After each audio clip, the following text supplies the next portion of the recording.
Hello students, आज इस video में हम लोग पहले चैप्टर की कक्षा 11 के पहले चैप्टर की सेट थ्योरी की विविध प्रश्नावली के कुछ और क्वेश्चन लगाने जा रहे हैं। पिछले वीडियो में भी कुछ क्वेश्चन सॉल्व किए गए थे, तो ये देखते हैं आपका 6 क्वेश्चन। बड़ा ही अच्छा क्वेश्चन है, तार्किक दृष्टि से इसको लगाना पड़ेगा लॉजिक विधि से। तो क्वेश्चन में दिया गया है कि power set of A equal to power set of B, यानी कि घात समुच्चय है। अगर ये दोनों बराबर है तो सिद्ध करो ए बराबर क्या होगा बी। ये दिया है, इसकी मदद से ये सिद्ध करना है। अगर दो समुच्चयों को बराबर सिद्ध करना है तो आपको दिखाना पड़ेगा कि पहला समुच्चय दूसरे का उपसमुच्चय है, ए बी का उपसमुच्चय है और फिर बी ए का। जब दोनों समुच्चय एक दूसरे के सबसेट यानी कि उपसमुच्चय हो जाएंगे तो सिद्ध हो जाएगा कि दोनों आपस में बराबर हैं। सिद्ध कैसे करेंगे, लॉजिक मेथड कैसे लगाएंगे। लॉजिक मेथड लगाने के लिए आपको पहले इस समुच्चय में, इस सेट में एक एलिमेंट सपोज करना है, मानना है। हमने मान लिया x एक एलिमेंट है ए का, x एक एलिमेंट है किसका, ए का, मान लिया। अब आपको अपनी परिभाषाएं लॉजिक से ये प्रूव करके दिखाना है कि ये x जो a में है वो x किस में है, b में भी है। अब ये कैसे सिद्ध करेंगे, ये देखिए पूरा प्रोसीजर वही है। हमने क्या किया, x का एक समुच्चय बना लिया, सेट बना लिया। अगर x a का एलिमेंट है तो a के एलिमेंट को लेकर जो हम सेट बनाएंगे, समुच्चय बनाएंगे, वो a का क्या कहलाएगा, सबसेट कहलाएगा। आप जानते हैं सबसेट यानी कि उपसमुच्चय कैसे बनाए जाते हैं। किसी भी सेट के उपसमुच्चय बनाने के लिए, सबसेट बनाने के लिए उसी के एलिमेंट को आप सेट के रूप में लिख देते हैं। अब हमने बना लिया सबसेट। चलो भाई, एक्स सबसेट क्यों बनाया सबसेट, क्योंकि हमको ये जो सिद्ध करना है वो पावर सेट की मदद से सिद्ध करना है। और घात समुच्चय कैसे बनता है, किसी समुच्चय के उप समुच्चय ही घात समुच्चय के क्या होते हैं, अवयव। अगर ए का मैंने उप समुच्चय बनाया है तो इसका मतलब ये घात समुच्चय यानी कि पावर सेट का क्या कहलाएगा, एलिमेंट कहलाएगा। यानी कि जो कर्ली ब्रैकेट में एक्स लिखा है ये इसका तो उप समुच्चय है, लेकिन इसका क्या बन गया, एलिमेंट, अवयव बन गया। अब चूंकि ये पी ए का एलिमेंट है तो ये पीबी का भी एलिमेंट होगा। क्यों, क्योंकि क्वेश्चन में दिया गया है पी और पीबी बराबर है। अगर ये पूरा समुच्चय पीबी का एलिमेंट है तो ये समुच्चय बी का क्या होगा, सबसेट, क्योंकि बी के सबसेट ही तो उसके पावर सेट के क्या बनते हैं, एलिमेंट बनते हैं। किसी भी सेट के सबसेट उसके पावर सेट के क्या बनते हैं, एलिमेंट। चलिए, तो बन गया। अगर ये इसका एलिमेंट है तो एक्स बी का उपसमुच्चय होगा। अगर एक्स बी का उपसमुच्चय है तो ये पूरा समुच्चय इसका उपसमुच्चय है, तो इसके सारे एलिमेंट बी के क्या होंगे, एलिमेंट होंगे। मतलब एक्स जो होगा बी का क्या होगा, अवयव होगा, क्योंकि ये इसका समुच्चय है तो इसके सारे अवयव इसमें होंगे। अब एक्स जो ए में माना था वो कहां पहुंच गया, बी में। तो इसका मतलब ए का प्रत्येक अवयव, अगर x जो a में माना गया अगर वो b में पहुंच जाए तो इसका मतलब ये होता है कि इसका ईच एंड एवरी एलिमेंट यानी कि इसका प्रत्येक अवयव किसका अवयव होगा, b का। यानी कि a का प्रत्येक अवयव अगर b का अवयव है तो इसका मतलब a b का क्या कहलाएगा, उपसमुच्चय। क्यों, क्योंकि a के सारे अवयव जब b में होते हैं तो आप क्या बोलते हैं उसको, पहला समुच्चय, दूसरे का क्या है, उपसमुच्चय। ऐसे ही आप सिद्ध कर सकते हैं बी ए का समुच्चय, तो इसको सिद्ध करने की जरूरत नहीं, सिमिलरली करके लिखते हैं। अगर सिद्ध करके दिखाना चाहते हैं तो नीचे से ऊपर लिखना होगा आपको, यानी कि जहां ए है वहां बी लिख दो, जहां बी है वहां ए लिख दो, आपका ये पूरा सिद्ध हो जाएगा। तो ये सिद्ध हुआ, ये इसी प्रकार करके लिख दिया गया। इसलिए चूंकि दोनों समुच्चय एक दूसरे के उप समुच्चय सबसेट हो गए, इसलिए दोनों आपस में क्या होंगे, बराबर। ये प्रूफ हो गया। कठिन क्वेश्चन है लेकिन इंपॉर्टेंट। अब देखिए 9वां क्वेश्चन देखिएगा, ये इजी सा है। A union A intersection B बराबर ए सिद्ध करना। हम जानते हैं कि इंटरसेक्शन प्रत्येक समुच्चय का उपसमुच्चय होता है। प्रत्येक समुच्चय का मतलब जिनसे वो बनता है। जैसे ए इंटरसेक्शन बी जो है वो ए का भी उपसमुच्चय होगा और बी का भी। तो अगर ये ए का उपसमुच्चय है तो ए के साथ इसका यूनियन लेने पर हमेशा ए आएगा, सिद्ध हो गया। आप चाहे तो इसको वेन डायग्राम से समझ सकते हैं। पहले आप ये भी बना दीजिए, ए इंटरसेक्शन बी बनाइए, ए इंटरसेक्शन बी इतना होगा, ये पूरा ए इंटरसेक्शन बी है, ठीक है। अब ए के साथ इसका यूनियन लेना है, तो जिस प्रकार ए इंटरसेक्शन बी छायांकित हुआ है उसी प्रकार ए भी छायांकित कर दीजिए। तो दोनों मिलकर जितना एरिया कवर करेंगे वही हमारा आंसर होगा। तो आप देख सकते हैं कि पूरा एरिया उन्होंने किसका कवर कर लिया, ए का। तो इसका मतलब इसका मान किसके बराबर है, ए के ही बराबर है। सिद्ध हो गया ये वेन डायग्राम से भी। तो एग्जाम में आप इतना लिख के वेन डायग्राम भी बना दीजिएगा, इजी आसान रहेगा। क्वेश्चन नंबर 12 है आपका, 12वां क्वेश्चन है। तो इसमें कह रहा है कि अगर ए बी सी समुच्चय है 3, ये नहीं दिया तो मैंने अपने मन से बना है, और तो कह रहा है कि आप ऐसे 3 समुच्चय का एग्जाम्पल दीजिए, उदाहरण दीजिए, वेरीफाई करिए कि A intersection B, B intersection C और ए इंटरसेक्शन सी जो है नॉन एम्प्टी सेट हो, मतलब ये रिक्त ना हो, इसमें कोई ना कोई एलिमेंट कॉमन हो। लेकिन अगर तीनों का इंटरसेक्शन लिया जाए तो आपको 5 मिले, यानी कि रिक्त मिले।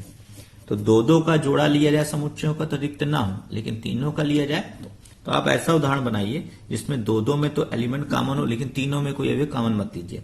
जैसे मैंने एक समुच्चय लिया 1 2 ले लिया, और एक बी लिया 2 3 4, तो मैंने इन दोनों में एक 2 कॉमन ले लिया।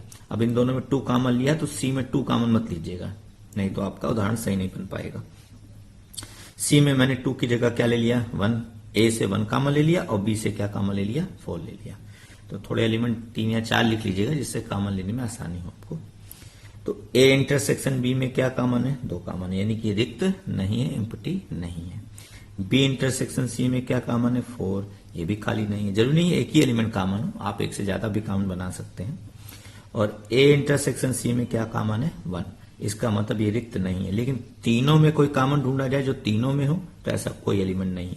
तो यही आपको एक एग्जाम्पल देना था कि दो में एलिमेंट कॉमन हो लेकिन तीनों में एलिमेंट कॉमन ना, बस एग्जाम्पल दे देना है, दैट्स ओके। ये दिखा दीजिएगा, खत्म हो गया। ये इजी क्वेश्चन है 12। अब उसके बाद आता है 15 सवाल, आपकी 1.6 एक्सरसाइज से संबंधित ये क्वेश्चन है। और इस तरह के वेन डायग्राम के क्वेश्चन आपको कई सारे मिलेंगे। जब देखिए आपको 2 समुच्चय दिए गए होते हैं, तो 2 सेट दिए गए होते हैं, तो आप इस फॉर्मूले का इस्तेमाल करके भी क्वेश्चन लगा लेते हैं। एन ए यूनियन बी बराबर n A plus n B minus n A intersection B. लेकिन जब 3 समुच्चय या 3 से ज्यादा समुच्चय तो खैर नहीं मिलते, 3 सेट होते हैं जब, तो बेटर होता है कि आप वेन डायग्राम से लगाइए, क्योंकि फॉर्मूला बनाने में दिक्कत होती है और उसको अप्लाई करने में तो और दिक्कत होती है। तो सबसे बेस्ट तरीका होता है कि आप वेन डायग्राम से लगाइए। तो ये क्वेश्चन है विविध प्रश्नावली का है और 15 नंबर है क्वेश्चन। ये आपका 15 क्वेश्चन है। ये क्या कहता है देखिएगा, इन ए सर्वे ऑफ 60 पीपल, यानी कि 60 लोगों में सर्वे किया गया, और it was found that 25 people read newspaper H. Newspaper H पढ़ने वाले लोग कुल कितने हैं, 25 लोग हैं। और 26 newspaper T, 26 newspaper I, 9 read both H and I, 11 read both H and T, 8 read both T and I, और 3 read all of 3 newspaper. Find the, नीचे कुछ दिया। इस तरह का कुछ भी दिया हो अगर 3 समुच्चय हैं तो सर्वप्रथम वेन डायग्राम बनाना सीखिए। पहले 3 समुच्चय बना लीजिए, 3 वृत्त एक दूसरे को काटते हुए। ये है ऐसे लोगों की को व्यक्त करता है जो कि एच न्यूज़पेपर पढ़ते हैं। ये सेट, ये सर्किल, ये वृत्त ऐसे लोगों को निरूपित करता है जो टी वाला न्यूज़पेपर पढ़ते हैं, और ये वृत्त ऐसे लोगों को निरूपित करता है जो आई। सर्वप्रथम जब भी वेन डायग्राम में कोई भी एलिमेंट भरिए, पहले कॉमन वाले भरिए। कॉमन वाला ना दिया हो तो वहां एक्स मान लीजिए, लेकिन पहले भरिए उसी को।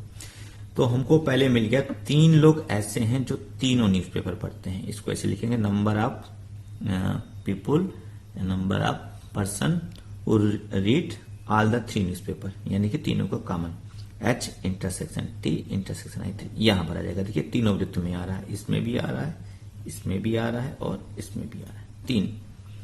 फिर उसके बाद आप ऐसे लोगों को फिलअप करिए जो 2 में कॉमन हो। तीनों वाला तो हो गया।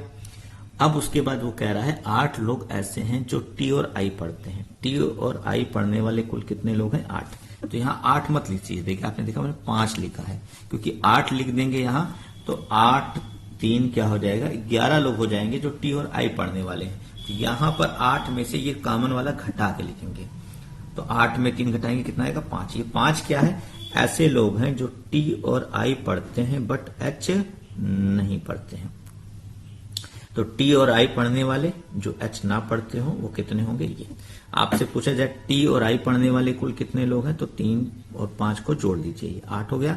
ऐसे लोग कितने जो टी और आई केवल पढ़ते हैं, एच नहीं पढ़ते, वो 5 होगा। ऐसे यहां भी तो अब आपका हो गया 11 लोग ऐसे हैं जो HOT पढ़ते हैं, 11 लोग HOT पढ़ते हैं, तो 11 में ये 3 घट जाएगा, कितना आएगा 8। सेम उसी तरह ऐसे ही सिंबल बनेगा, ऐसे लोग जो HOT पढ़ते हैं बट I नहीं पढ़ते हैं, 11 में से 3 घटा दीजिए, ये 8। ऐसे यहां भी भरा जाएगा। इसका मतलब H और I पढ़ने वाले कुल कितने लोग होंगे, 9 लोग, और 9 में से 3 घटाए क्या होगा 6। इसको आई होप आप लिख लेंगे। अब ये सब क्या है, अब उसको जानिए। अब कुल हमारे पास 25 पीपुल ऐसे हैं जो कि H न्यूज़पेपर, 25 लोग ऐसे हैं, यानी कि इस पूरे वित्त में 25 लोग आने चाहिए। यहां 25 मत लिख दीजिएगा, कुल वित्त में 25। तो 25 में ये 3 तो हम लिख चुके हैं, तो ये जो आया है, ये आया है ऐसे लोग जो H पढ़ते हैं बट T और I नहीं पढ़ते हैं। इस 25 में से इन तीनों को जोड़कर घटा दीजिए, ये आ जाएगा 8 6 14 3 17, 8 लोग आ गया।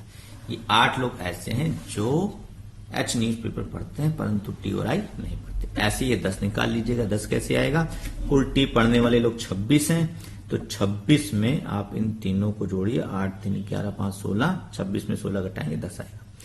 और कुल I पढ़ने वाले भी लोग 26 हैं, तो 26 में ये 6 3 9 5 14 घटाएंगे 12। ये 12 लोग कौन से हैं, जो केवल I पढ़ते हैं, यानी कि T और H नहीं पढ़ते।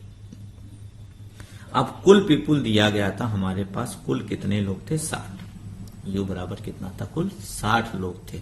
60 लोगों में अगर आप इन सबको जोड़ें तो टोटल 52 लोग आएंगे। आप जोड़ सकते हैं, 8 3 11 6 17 8 25 35 और ये 40 12 52 लोग। तो 52 में से 60 में से 52 घटाएंगे तो 8 लोग ऐसे हैं जो इन तीनों में से कोई भी न्यूज़पेपर नहीं पढ़ते, यानी कि वो इसके बाहर है, इस आयत के अंदर लेकिन इस सर्किल के बाहर। अब वेन डायग्राम में जितने भी लोग थे सारे हम लोगों ने बना दिए हैं। अब हम सिर्फ देखेंगे, ये जरूर लिखिएगा, ये भी साथ में लिखते चलिएगा। इसी फॉर्मूले प्रकार से सिंबल है, फार्मूले बनते जा रहे हैं। अब आपसे पूछा गया the number of people who read at least one of the newspaper, ऐसे लोगों की संख्या जो कम से कम एक न्यूज़पेपर पढ़ते हैं। कम से कम एक का मतलब होता है यूनियन निकालना है, तीनों का यूनियन, और यूनियन का मतलब हो गया इन सब में पूरे जितने हैं, इन तीनों में जितने होंगे सब छोड़ दीजिएगा। यह भी हम लोगों ने जोड़ा था, 52 लोग आए थे, सबको जोड़ दीजिएगा, जितने भी इस तीनों सर्किल में अंदर है सबको जोड़ दीजिएगा। तो कुल 52 लोग ऐसे हैं जो कम से कम एक न्यूज़पेपर पढ़ते हैं। तो ये आंसर हो गया पहला part. The number of people who read exactly one, ऐसे लोगों की संख्या जो केवल एक न्यूज़पेपर पढ़ते हैं, वो कौन सा होगा, वो होगा ये वाला। ये H पढ़ते हैं लेकिन T और I नहीं पढ़ते हैं। 8 10 और 12 ये ऐसे लोग हैं जो एग्जैक्टली केवल एक न्यूज़पेपर पढ़ते हैं। देखो H पढ़ रहा लेकिन ये T और I नहीं पढ़ रहा, और ये 10 क्या है, T पढ़ रहा है ये नहीं पढ़ रहा। 12 ऐसे लोग हैं जो I पढ़ रहा है ये नहीं पढ़ रहा है, तो इसको ऐसे जोड़ दीजिएगा, ये सारा लिख लीजिएगा। H पढ़ने वाले लोगों की संख्या जो T और I नहीं पढ़ते हैं, और प्लस फिर उसके बाद देखो ये वाला लिखना है। फिर ऐसे लोग जो ऐसे H नहीं पढ़ते हैं, T पढ़ते हैं लेकिन I नहीं पढ़ते हैं, और ऐसे लोग H और T नहीं पढ़ते हैं लेकिन I पढ़ते हैं। ये है ऐसे फॉर्मूला। तो ये हो जाएगा 8 10 और 12। ये तो केवल एक न्यूज़पेपर पढ़ने वाले लोगों की ये संख्या है। तो आई होप आपको ये वेन डायग्राम और ये क्वेश्चन समझ में आ गया होगा। तो इसी के साथ ये एक्सरसाइज मैं समाप्त कर रहा हूँ और ये चैप्टर भी आपका। तो नेक्स्ट वीडियो में हम नया चैप्टर शुरू करेंगे। आई होप इतना आपको समझ में आ गया होगा।